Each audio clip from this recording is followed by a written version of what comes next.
French President Emmanuel Macron said Sunday it's up to Ukraine to decide the time and terms of peace with Russia, and he cautioned that the end of war can't be the consecration of the law of the strongest. Speaking at the opening of a 3-day peace conference in Rome, Macron said the international community will be there when the Ukrainian government chooses that time.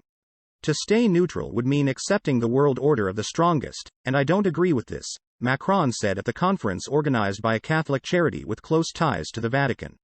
There is concern that support from Ukraine's allies in Europe might be eroded due to soaring energy costs with the approach of winter. Pope Francis is scheduled to conclude the Cry for Peace conference, sponsored by the Sant'Egidio community, with a speech Tuesday at the Colosseum. Throughout the war that began with Russia's invasion of Ukraine 8 months ago, the Pope has warned against an arms buildup. But he has said Ukraine has the right to defend itself. While Italy's new premier, far-right leader Giorgia Meloni, is a staunch backer of helping Ukraine defend its sovereignty, her coalition allies have pro-Russia sympathies. In the evening, Meloni and Macron met privately in Rome for talks. The premier's office said the two agreed to work together on the big, common challenges on the European level and in the respect of reciprocal national interests.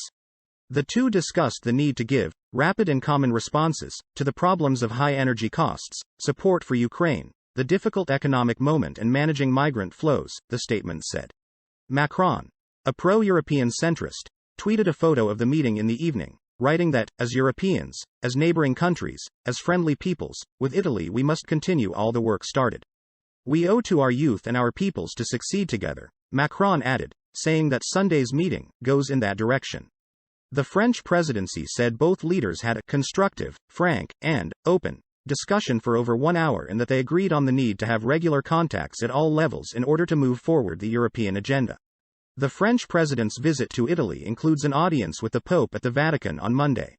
Macron addressed concern that any talk of peace could be taken as a sign of lack of support for Ukraine.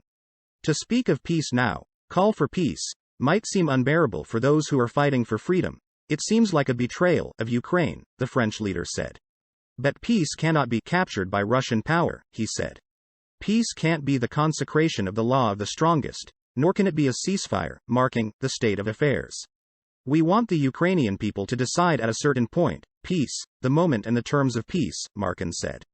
Peace will be built with the other party, who today is the enemy, around a table, and the international community will be there. Italy's main populist opposition leader, former Premier Giuseppe Conte, last week said Italy shouldn't send more arms to Ukraine. Macron referred to his past meetings with Russian President Vladimir Putin, the war's architect.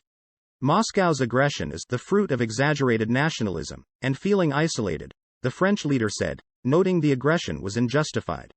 They were convinced that there were threats, that the rest of the world, the Western world, at least, would have tried to destroy Russia, he said. Macron warned against growing sentiments on nationalism on the European continent, where far-right political forces have gained popularity in some nations. With many religious leaders at the conference, the president exhorted them to foster resistance against the folly of war. Macron decried that the Orthodox religion is being manipulated by Russia. He didn't elaborate. But Russian Orthodox Patriarch Kirill has fervently backed Putin in the war against Ukraine, calling the invasion part of a metaphysical battle against the West. Keenly aware of Kirill's closeness to Putin, Pope Francis has sought, so far in vain, to meet with the Patriarch during the war. Ultimately, said Macron, nurturing peace in Europe depends on equilibrium of respect, reciprocity, justice. He cautioned against efforts in Europe to drive out the other in our society, in a quest for ethnic purity, religious purity. Meloni came to power after an election campaign in which she championed a Christian view of European civilization.